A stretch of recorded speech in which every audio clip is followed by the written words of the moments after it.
All right, we're going to take a look at a reading comp inference question. I've done a video for a detail question for this same passage, so if you would like to see that, if you go ahead and click on the description box, I will try to remember to put a link to it. All right, so let's take a look at this one. So first of all, how do I know it is a inference question? Well, this word suggests, that's sort of the dead giveaway. Anytime we see suggests, we know it is an inference question. So inference questions are the hardest of the 4 reading comp question types: main idea, detail, inference, and function. The reason why inference is harder is, yes, the correct answer is going to be based on a detail from the passage, but it might not be as close to the exact language of the passage as, let's say, a detail correct answer. So it can be, they'll take sort of the information from the passage and then they might just slightly twist it. Often they'll use a synonym or maybe a slightly harder vocabulary word that you're less familiar with, just to make it a little less obvious that it's the correct answer. But our strategy remains the same. So first of all, we're going to go ahead and read the question stem and write down our rephrase. So the passage suggests that Bergh and a proponent of the upper echelons would likely disagree over which of the following. Great. So I might rewrite this on my scratch paper like, what would be, and I'm going to say a UE person, realistic figure. What would Bergh and an upper echelon person, what would they disagree about? Just put a big sad face. Well, great. So before I can figure out what they would disagree about, I need to know what they think, right? I need to know what the passage says about Bergh and what he thinks. And I need to know what the passage says about an upper echelon person and what they think. So because we just read the passage, or assuming you just read the passage, you should have a fairly good idea of where to look back for this. The first time that the upper echelon is mentioned is at the bottom of the first paragraph. And they introduced in the first paragraph these 2 competing theories: the resource-based view, RBV, and the upper echelon's perspective, UEP. So let's go to the UEP section first. And that's the very last sentence in the first paragraph. I'll go ahead and read it. The opposing position offered by the upper echelon's perspective, great, core keyword matching, suggests that retaining top executives having short organizational tenure would lead to more successful outcomes. Okay, so this UE person would say that the execs with the short tenure would be a good thing, right? So that's what this person thinks. They're like, let's keep the execs that have the short tenure. That's going to lead to success. Okay, so Bergh, he and his sort of study and what he found is really discussed in the second paragraph.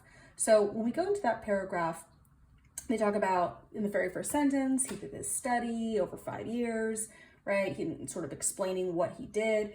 And then they say in I believe the third sentence, Bergh's findings support the RBV position. Okay, so it explains why the question's asking why these 2 people would disagree, because Bergh ended up supporting the opposite side. He supported the RBV. So now we'll just jump back to the first paragraph and figure out what the heck the RBV position is.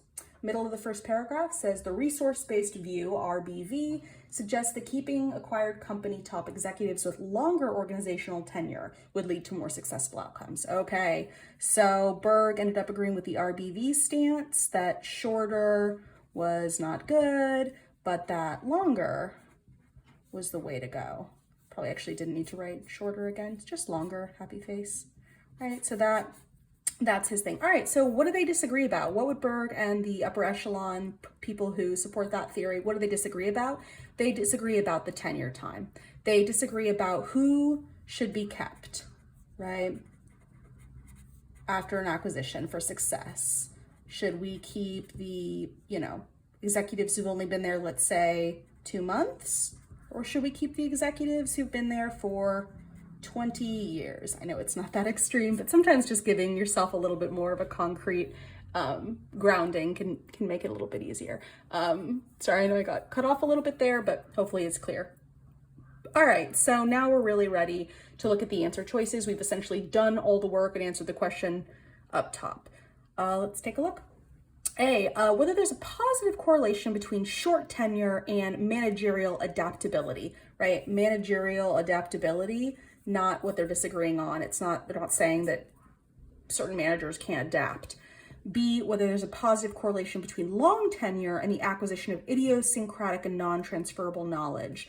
No, right? They're disagreeing on whether or not we should keep what matters most, short or long, right? Not whether long has a relationship with acquiring a certain kind of knowledge. It's not the foundation of their disagreement. C, whether adaptability is a useful trait for an executive who's managing an acquisition, right? They're not arguing about whether or not adaptability is a good thing. Presumably they both think it is. It's pretty common. D, whether retaining less tenured top executives of an acquired company is an optimal strategy for success. I know I crossed that off, but it says achieving post-acquisition success. Yeah, they would disagree on that, right? Tenure, again, relates to time. Whether retaining the less tenured top executives is an optimal strategy. Yeah, that exactly is the basis of their disagreement. Do we keep the shorter tenured execs, or do we keep the longer tenured execs? And then E, whether retaining highest level execs is more important than retaining lower ranked execs. No, they're not.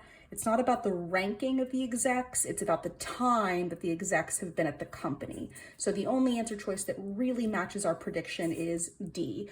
This is a perfect example of why it's so important in reading comp to do all of the hard work up front. These answer choices, the wording of them, I know I redacted certain portions, but even the portions that you can read are not incredibly obvious, right? If you don't already have like a very strong background, let's say in business or economics, some of the ideas and the language in these passages can be very intimidating. So it's extremely important that you break down the question stem, that you know exactly what it's asking, that you do the research in the passage and answer the question yourself on your scratch paper before you look at the answer choices.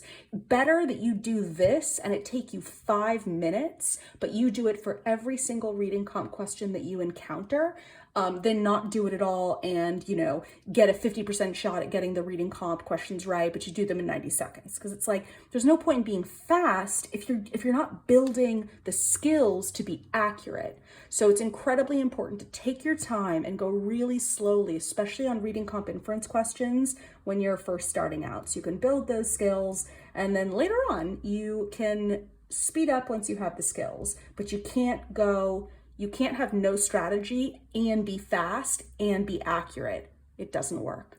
As always, if you have any questions about reading comp strategy or this passage in particular, go ahead and leave them in the comments below.